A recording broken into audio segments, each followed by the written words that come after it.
Terima kasih pemirsa TV Tabalong yang budiman, kembali lagi dalam acara Majelis Fikih, wadahnya belajar hukum agama. Nah Ustadz, kita kembali kepada pembahasan kita ya Ustadz ya. Iya. Tadi kan Ustadz telah menjelaskan tentang sunnah tayamum, tentang pembatal tayamum dan berbagai macamnya ya Ustadz ya. Iya. Terus ada beberapa pertanyaan lagi nih Ustadz. Ya, silakan. Tayamum itu boleh untuk berapa kali sholat nih Ustadz? Tayamum itu satu kali tayamum cuman untuk boleh satu kali yang fardu. Nah, jadi cuman untuk boleh satu kali yang fardu. Tetapi boleh untuk beberapa kali yang sunat. Contoh misalnya, setelah sampai waktu maghrib, nah jadi hendak pakai banyu, cari dulu banyunya kadada, nah bertayamum. Lalu sembahyang maghrib, nah di situ setelah sholat maghrib boleh kita nang sunat-sunat seperti sholat sunat berapapun boleh. Nah, tapi ketika sampai karena salat isya, bila sudah masuk waktu isya, nah anak sembahyang isya, wajiblah ia cari pulang banyu. Nah, bilanya kadada tayamum basah. Nah, hanya boleh sembahyang sunat. Jadi satu kali tayamum cuman boleh untuk satu kali yang wajib. Nah, jadi kada boleh sampai dua kali. Jadi otomatis batayamum pulang basah. Iya, jadi untuk penggunaan tayamum ini diperbolehkannya hanya untuk yang sunah-sunah saja ya Ustadz ya? Iya, yang sunah dan satu kali yang wajib. Iya, terus Ustadz untuk bersuci dengan tayamum itu apakah sholatnya harus diulang Ustadz? Ya, ini ada beberapa pembahasan tentang salat orang yang bersucinya dengan tayamum dan ia wajib mengulang salatnya. Di dalam kitab At-Taqriratus Sadidah, pertama, orang yang wajib mengulang salatnya bagi orang yang bertayamum itu al-asi bisafarihi walau fi mahallin yaghlibu fihi faqdul ma'i. Orang yang maksiat dengan perjalanannya meskipun di tempat yang kebiasaannya memang di situ kada ada banyu. Biasanya kan tadi bila kada ada banyu di situ kita bertayamum sembahyang boleh sudah. Nah, ini kenapa jadi diulang? Karena ia ini dalam perjalanan maksiat. Misalnya, nah jadi hendak tulak misalnya ke suatu daerah misalnya. Di situ memang kada ada banyu di situ. Nah, jadi umumnya orang situ bertayamum, tapi karena bepergiannya ini ada niatan untuk maksiat, misalnya napa? Pokoknya maksiat. Nak permainan, nak mabuk-mabukan misalnya tulak ke situ, maka tidak boleh bertayamum. Karena tayamum ini adalah salah satu keringanan dari Allah Ta'ala bagi orang nang darurat, yaitu seperti tadi kada kau makai banyu. Nah, kalau dalam kaidah yaitu ar-rukhasu la tunatu bil ma'asi. Keringanan hukum, rukhsah nih, keringanan hukum tidak diberlakukan bagi orang yang maksiat. Nah, jadi karena ia perjalanannya hendak maksiat, meskipun banyu kada boleh bertayamum. Nah, jadi bertayamum juga kena wajib diulang pulang sembahyangnya. Sebenarnya ini umum kaidah ini, ar-rukhasu la tunatu bil ma'asi. Keringanan hukum tidak berlaku bagi orang yang maksiat. Sama misalnya bagi orang yang perjalanannya hendak maksiat, misalnya tulak ke Banjar, hendak maksiat, pokoknya hendak napa gawian nang maksiat. Nah, bolehkah dalam perjalanan ia menjamak dan kasar? Kada boleh. Kenapa garang? Karena perjalanannya maksiat. Keringanan hukum seperti jamak dan kasar tidak berlaku bagi orang yang maksiat. Disamakan lagi, misalnya orang nih perjalanannya nih bulan Ramadan. Nah, jadi dalam perjalanan karena tujuannya tuh laksana hendak maksiat nih, ke Banjar misalnya nih, tapi niatannya hendak maksiat. Nah, kada boleh berbuka. Kenapa? Berbuka bagi orang yang musafir itu diberlakukan bagi orang nang kada maksiat.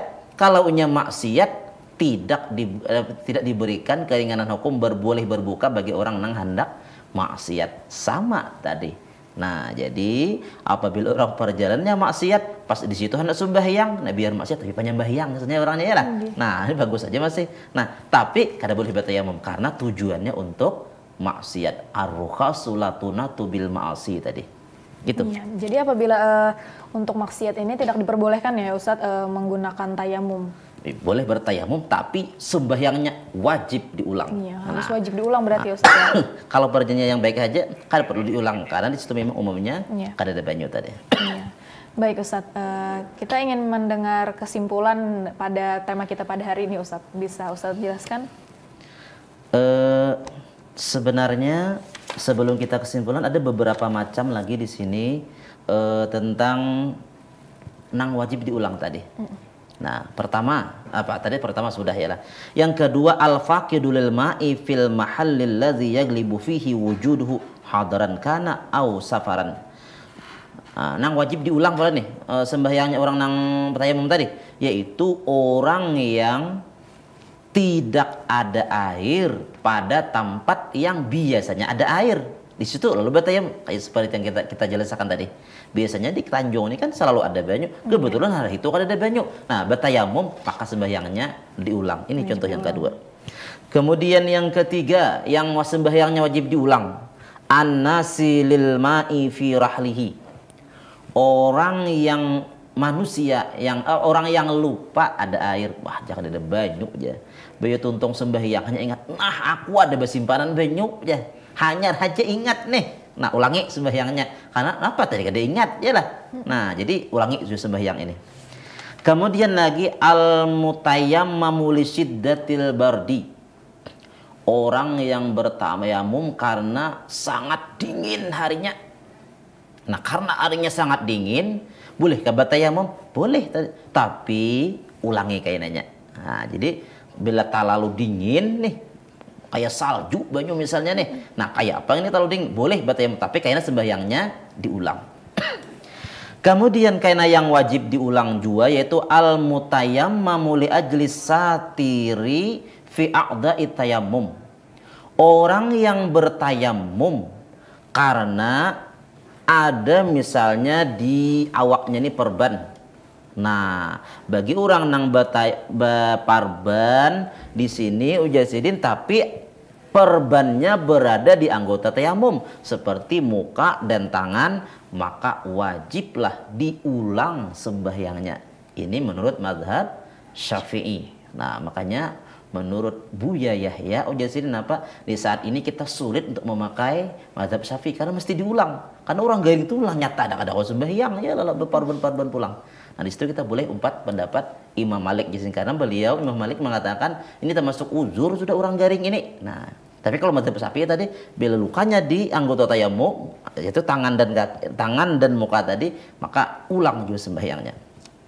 Kemudian kainan lagi termasuk juga yang wajib diulang bagi orang yang bersucinya dengan tayamum yaitu al-mutayammamu li ajli satiri fi ghairi a'dha'i tayammum ma'a wad'ihi ala hadatsin au kaunihi zaidan ala qadril istimsaki. Nah, orang yang bertayamum karena ada perban. Nah, di dalam tapi bukan pada anggota tayamum, artinya selain muka dan tangan. Misalnya di batis. Nah, tetapi meletakkan perban tadi kada pakai wudu, seharusnya wudu dulu, hanya pasang perban. Nah, amun itu ayo ada diulang sembahyangnya. Tapi bila misalnya kan masang perban di batis misalnya nih, kada pakai wudu dahulu, maka kayaknya diulang pulang sembahyangnya. Nah, kemudian atau ujisidin perbannya itu lebih daripada sekedar lukanya. Misalnya di betis sini di anggota wudhu sini lukanya sedikit, perbannya sekulilingan ya lah. Nah, ini kebanyakan, maka ini pun diulang juga sembahyangnya bagi orang yang bertayamum pakai perban tadi. Kemudian terakhir yang diulang sembahyang bagi orang bertayamum yaitu al-mutayammamul ladzi alaihi najasatun ghairu ma'fuwin anha wa qad ajaza an izalatiha li faqdil ma'i.